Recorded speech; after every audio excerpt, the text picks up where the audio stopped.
तो लीजिए, आप लोगों की डिमांड पे आज मैं लेके आया हूँ देसी स्टाइल की चिकन करी। इस चिकन करी की खास बात यह है कि इसको बनाने के लिए आपको ज्यादा मसाले नहीं चाहिए। कलर से तो आप समझ ही गए होंगे। आप इसका लुत्फ चपाती के साथ भी उठा सकते हैं और चावलों के साथ भी। तो यहाँ पर मैंने करी को थोड़ा सा पतला रखा है क्योंकि इसका लुत्फ आज मैं चावलों के साथ उठाने वाला हूँ। तो चलिए शुरू करते हैं। तो यहाँ पर हमने ले रखे हैं प्याज, लहसुन, अदरक और टमाटर। तो चलिए पहले बनाते हैं ग्रेवी। डालेंगे सरसों का तेल और सरसों के तेल को अच्छे से कर लेंगे गरम, जब तक कि सरसों के तेल का कच्चापन चला नहीं जाता। तो ये धुआं आप देख सकते हो जो आने लगा है, इसका मतलब सरसों का तेल जल चुका है। अब ऐड करेंगे प्याज को। साथ ही साथ यहाँ पर मैं ऐड करूँगा छिला हुआ लहसुन। और अब प्याज को भूनना है जब तक वो हल्का सा गोल्डन ब्राउन नहीं हो जाता।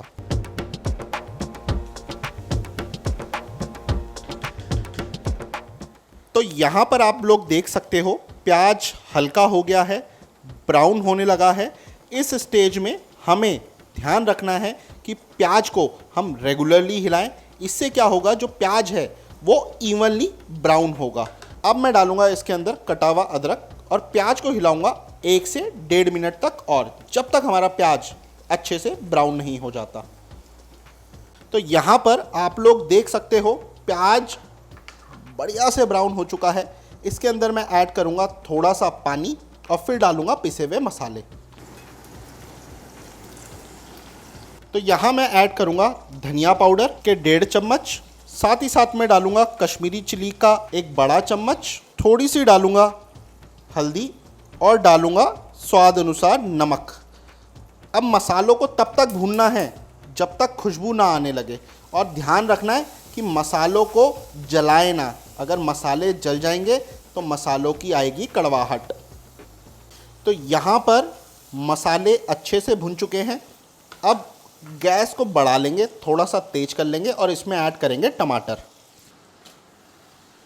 अब इन मसालों को, टमाटरों को तब तक पकाना है जब तक ये जो टमाटर आप देख रहे हैं ना, ये अच्छे से गल नहीं जाते।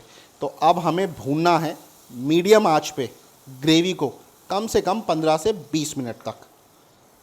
तो यहाँ पर आप लोग देख सकते हैं टमाटर अच्छी तरीके से गल चुका है, मसाला भुन चुका है। अब इसके अंदर ऐड करेंगे आधा किलो चिकन और दही।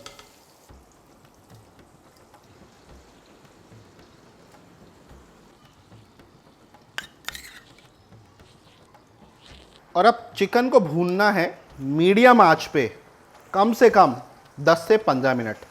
एक चीज़ का आप लोगों ने ध्यान रखना है कि पानी बिल्कुल ना डालें, क्योंकि चिकन पानी अपना भी छोड़ेगा।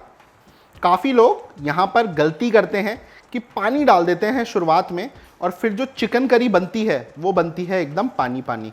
तो चिकन का असली मज़ा, चिकन करी का तो असली मज़ा तब है जब हम उसको अच्छे से भूनें।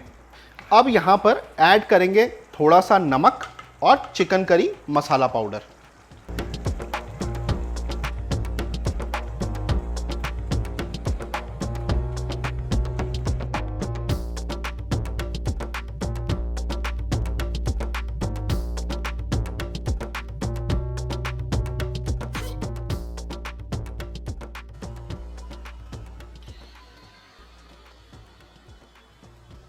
तो पिछले 15 मिनट से चिकन की भुनाई हम कर रहे हैं। यहाँ पर पानी हमने बिल्कुल नहीं डाला है, और यहाँ पर ग्रेवी देख सकते हो, प्याज टमाटर को देख सकते हो, ग्रेवी पे कितना प्यारा कलर आया है। टमाटर भी हमारे गल गए हैं। चिकन को ज़्यादा भी ना भूनिए। 15 मिनट से अगर ऊपर आप चिकन को भूनोगे तो चिकन टूटने लगेगा। तो इस बात का भी आपने ना ध्यान देना है।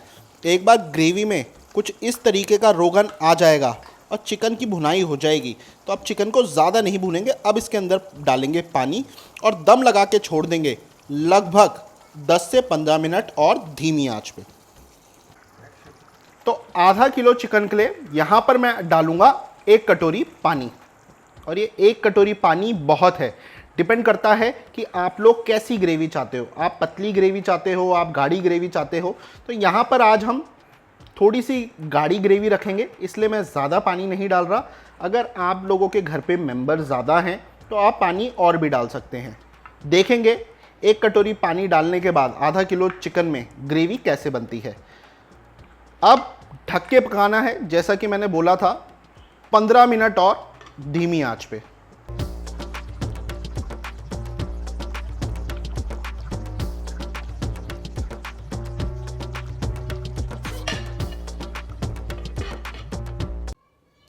तो लीजिए, यहाँ पर हमारी चिकन करी रेडी है। एक चीज़ का आपने ध्यान रखना है, एक बार चिकन करी बन जाए तो उसको ढक के रखें 5 से 10 मिनट और रोगन को ऊपर आने दें। एक अच्छी चिकन करी का पता कैसे चलता है? कुछ इस तरीके से। यहाँ पर आप रोगन देख सकते हो कितना बढ़िया, कितना लाल आया है, कलर भी कितना बढ़िया लग रहा है। तो चिकन करी हमारी यहाँ पर रेडी है।